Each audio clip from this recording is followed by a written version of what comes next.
দক্ষিণ ২৪ পরগনার মানচিত্রে রায়দিঘি এমনই একটি নাম, যেখানে প্রতিটি দিন আলাদা রঙে রঙিন হয়ে ওঠে। ব্রিজের মাথায় দাঁড়ালেই প্রথম যে দৃশ্যটা চোখে পড়ে, নদীর ঘাটে সারি করে দাঁড়ানো ট্রলার, জোয়ার ভাটার টানে দুলতে থাকা সেই নৌকোগুলোর শব্দে এই এলাকার জীবিকা, সংগ্রাম আর স্বপ্ন সবটাই বোঝা যায়। বাজারের দিকে এগোলে যেন অন্য এক পৃথিবী। বরফ ভাঙার ঠক ঠক ধাক্কা, মাছওয়ালাদের হাঁকডাক আর ক্রেতাদের ভিড়। রায়দিঘি বাজার যেন প্রতিদিনই নিজের গল্প নতুন করে লেখে। তার পাশে কলেজ, দিঘির পাড়, সবুজে ঢাকা শান্ত ছায়ায় বসে থাকা মানুষ।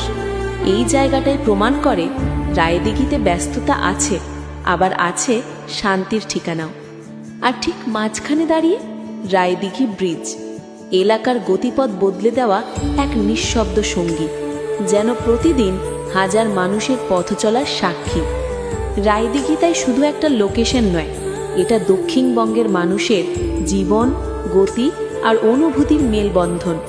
যে জায়গা একবার ক্যামেরায় ধরা পড়লে দ্বিতীয়বার চোখ সরানোই কঠিন।